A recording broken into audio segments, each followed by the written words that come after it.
अब भाई ऐसा है, ये आपका मुख आपके पास है, आपको दिखता है? शीशे सही हैं?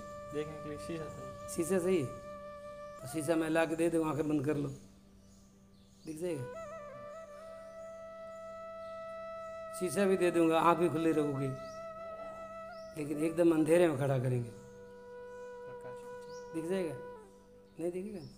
तो आपका मुख देखने के लिए आपके पास 3 वस्तुओं की जरूरत है। आँख की जरूरत है, दर्पण की जरूरत है, प्रकाश की जरूरत है। जब आपका मुख आप देख सकोगे, अब आपके पास आपका मुख है लेकिन आप नहीं देख सकते हो, ये आपकी आँख है, पूरी दुनिया को देखती है, लेकिन खुद की आँख खुद को नहीं देखती।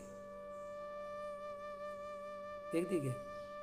तो खुद की आँख खुद को देखने के लिए वो 3 वस्तु चाहिए। दर्पण भी चाहिए, प्रकाश भी चाहिए और आँख भी चाहिए। आँख से आँख देखी जाती है, आँख से आँख देखी जाती है, लेकिन दूसरी उपाधि खड़ी करके, वैसे सीधे आँख से आँख देखती है तो देख लो, आँख है तुम्हारे पास, देख लो, नहीं देख सकती। ऐसे ही भक्ति का नयन, भक्ति की आँख हो, भक्ति का मतलब बड़ा अनुराग, बड़ा प्रेम, तो आप कहते हैं मैं तो ईश्वर को मानता नहीं, किससे प्रेम करूं? तो खुद से कर लो प्रेम यार, खुद से तो कर लो, खुद को तो मानते हो, प्रेम खुद से कर लो, क्या फर्क पड़ेगा? कोई जरूरी नहीं परमात्मा से ही करो, ये मार्ग थोड़ा दूसरा है, अटपटा है। परमात्मा से प्रेम ना करो तो खुद से प्रेम कर लो। खुद से प्रेम करना तो पूरे ये जो आपके सामने जो दिख रहा है सबों से प्रेम कर लो, पशु पक्षी कीट पतंग सबों से प्रेम करो, ऐसा प्रेम करो, शुद्ध प्रेम करो सबों से। ऐसा करो, करके देखो फिर क्या होता है, तो करने के बाद में पता चलेगा क्या होता है, बातों से तो होता नहीं। तो इस भक्ति की आँख, ज्ञान का दर्पण, दर्पण यानी काश, वो विवेक का काश चाहिए आपके अंदर, विवेक भी होना चाहिए।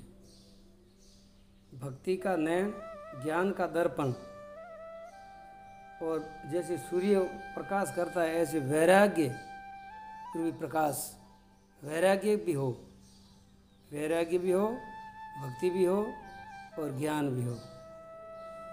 भक्ति, ज्ञान और वैराग, ये तीनों की त्रिपुटी जब मिलती है, जब आपको खुद का स्वरूप का आपको दर्शन होगा, और आपको खुद को आपका एक बार अगर सही ढंग से दर्शन हो जाए, अनुभव हो जाए, तो फिर उसको भले आंखें फूट जाए परवाह नहीं, आँख भी चली जाए, सूर्य डूब जाए, काश टूट जाए, कोई परवाह नहीं, क्योंकि आपने अपना काम कर लिया। अब मैं कैसा हूँ, आपने काश में एक बार मुझ देख लिया कि मैं कैसा हूँ, आपको पता चल गया। अब काश रहे ना रहे क्या मतलब?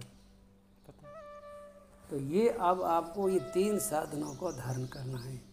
अगर खुद को ही अगर खुद को पाना है, खुद को ही खुद को पाना है, तो भी ये 3 वस्तु चाहिए। भाई कोई कहते हैं परमात्मा की प्राप्ति के लिए भक्ति, ज्ञान और वैराग तीनों की जरूरत है, तो आपको तो परमात्मा पाना ही नहीं है। छोड़ो बात परमात्मा के लिए, तुमको खुद को तो जानना पहचानना है, तो खुद के लिए भी ये 3 वस्तु चाहिए।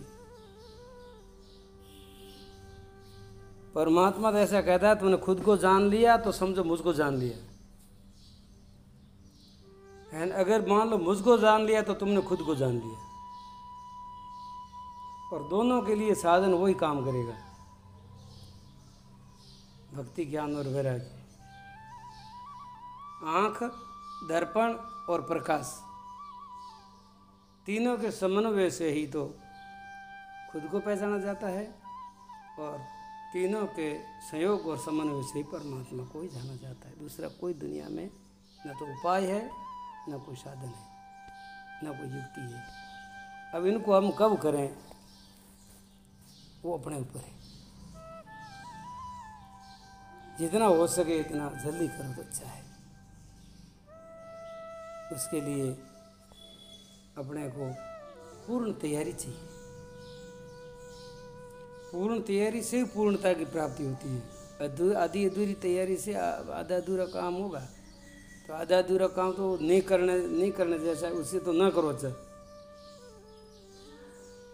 भाई संसार का काम करो तो कम से कम संसार भले अधूरा है तो पूरे मन से तो करते हो। संसारी लोग संसारी लोग संसार का काम करते हैं, भले संसार अधूरा है लेकिन वो तो पूरे मन से कर रहे हैं ना। और अपने को तो पूर्णता की प्राप्ति करनी है तो फिर उसमें तो पूरा मन तो चाहिए, आधा अधूरा तो काम आता ही नहीं है। या इस बार या इस बार, हाँ इस बीच में ऐसे झोला मत खाओ, तय कर लो पक्का बस यही करना है मुझे, फिर उसमें लग जाओ। वैसे तो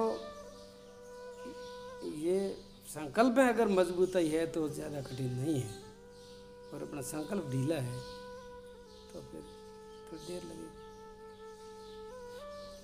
तो ये सब कार्य अपने ऊपर आता है। पुरुषार्थ का संबंध अपने से ही है,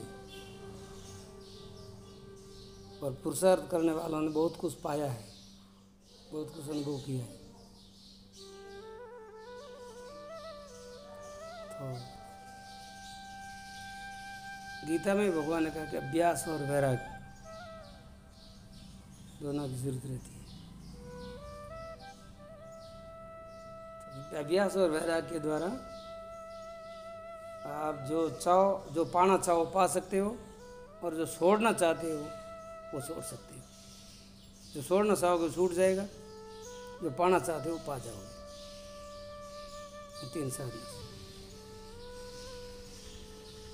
ठीक।